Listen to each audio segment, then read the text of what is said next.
बहन को रथ पर बैठा करके कहा कि आज अपने बहन की सुबह मैं ही जो है सारथी बनूंगा, और रथ को ले जा रहा था बड़े प्रेम से।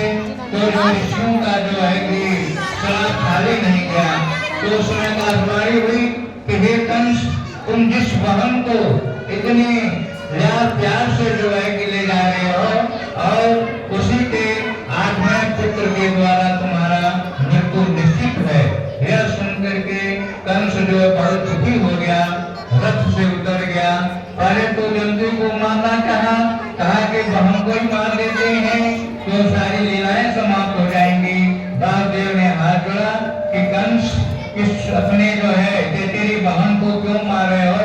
तुम्हारा जो है दुश्मनता इसके बच्चों से है। जो भी बच्चे जो है पैदा होंगे हम तुझे ला करके दे देंगे। तो कंस जो है उन दोनों को कारागार में डाल दिया, और जो है जितने पुत्र हुए और उनको जो है मारता गया। उसमें जो है 7वां पुत्र जो है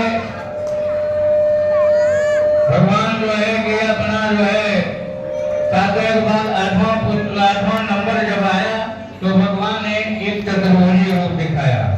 वैसे तो भगवान गर्भ में नहीं जाते हैं, लेकिन भगवान ने देवकी के जो है सामने अपना चतुर्भुजी रूप दिखाया।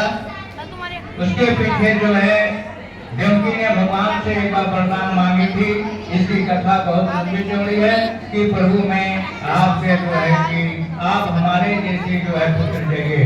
भगवान ने कहा हमारे जैसा तो संसार में कोई हो नहीं सकता, इसलिए देवकी चलो हम तुम्हारे पुत्र के रूप में जो है अवसर देंगे। भगवान ने चतुर्भुज रूप दिखाया, और भादों का महीना था, अष्टमी तिथि थी, रोहिणी नक्षत्र। भगवान ने जो है अपना चतुर्भुज रूप दिखाया, और उसके बाद से जो है एक बालक बन करके भगवान जो है और गोमती के जो है गोद में जो है रुदन करने लगे। प्रभु की ऐसी कृपा हुई कि सारे द्वारपाल जो है सो गए, और हाथ की जो भेड़ियां थी वो खुल गया। और देवकी ने कहा वासुदेव से कोई युक्ति सोचनी चाहिए। फिर उन्होंने जो है ये युक्ति सोची, सूप में भगवान को जो है लिटा करके और वहां से जो है मथुरा से गोकुल के लिए चल दिए। अब आज ऐसा जो है कोई साधन नहीं था। वासुदेव जी जो है कि पैदल ही चलने लगे। बीच में जमुना नदी थी।